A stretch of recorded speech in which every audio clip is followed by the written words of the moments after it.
租金翻3倍逼走胖东来，年利润破亿的王牌老店却被于东来亲手关掉。8月7日，胖东来创始人于东来宣布，开业24年的许昌生活广场店将于2026年12月正式关闭。消息一出，全网炸了，年利润1个多亿的店关了。于东来脑子进水了吧？24年老店说关就关，这也太任性了。听完背后的故事，你可能得给于东来鼓个掌。先看看这家店有多能打。许昌生活广场店2002年1月1日开业，是胖东来第一家大型综合商场，营业面积23000平方米，涵盖超市、服装、餐饮、医药等业态。2026年上半年单店销售额9.77亿元，全年算下来20亿销售额，1个多亿净利润，1年1个亿的纯利润。在许昌人心里，这家店承载了2代人的记忆，24年比很多年轻人的岁数都大。所有人都以为这家店会一直开下去，结果于东来直播一句话关。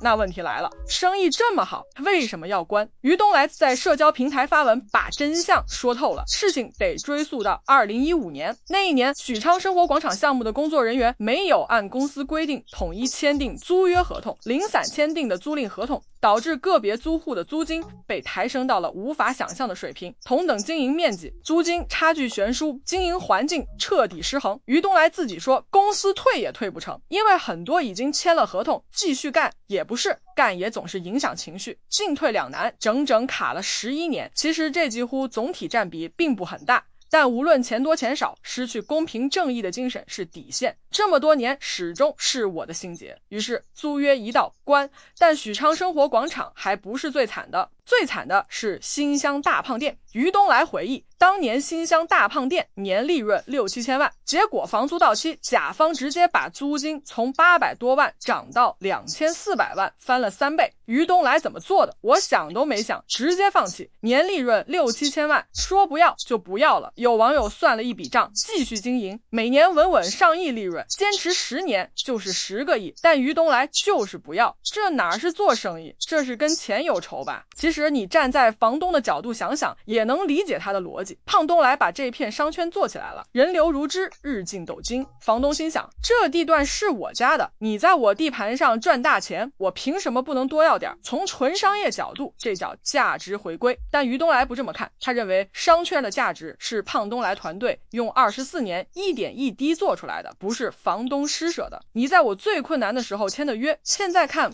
我好了就坐地起价，这跟养肥了再杀有什么区别？于东来说的特别直白，不与不同路的人打交道，以免影响快乐。翻译成人话就是你这种吃相，我不陪你玩了。于东来关店，房东当时可能还在偷笑，走了，正好我租给别人，说不定租金更高。但历史已经给过一次答案了。2015年新乡大胖店关闭后，大商集团入驻原址，结果呢，经营状况远不如前，客流显着下降。胖东来一走，商圈直接凉了半截。你以为你坐拥黄金地段，没了胖东来，那地段就是一块普通的地。胖东来带来的客流、口碑、品牌效应，这些东西房东根本复制不了。东来用脚投票，告诉所有房东一个真理，你不是在租房子给我，你是在蹭我的流量。我走了，你连汤都没得喝。关店归关店，于东来可不是吃亏的主。据媒体报道，于东来已经自掏65亿准备自己建商场。65亿什么概念？许昌生活广场店一年赚1个亿，得赚65年才够这个数。但于东来算的是另一笔账，与其每年给房东交几千万租金，看人脸色过日子，不如自己当包租公。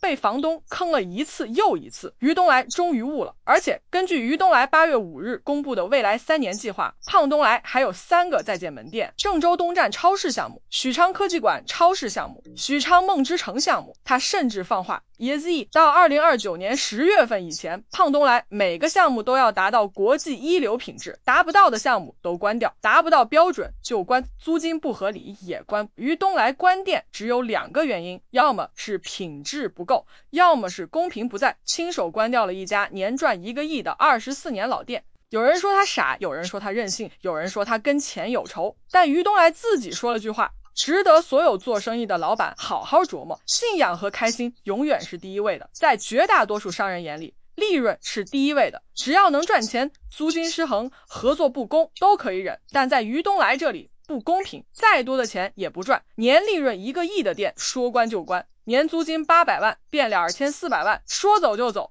这不是跟钱过不去，这是在跟公平较劲。而那个把租金从800万涨到2400万的房东，大概做梦都想不到，自己赶走的不是一家超市，是自己商圈的财神爷。胖东来走了，你那个黄金地段还值2400万吗？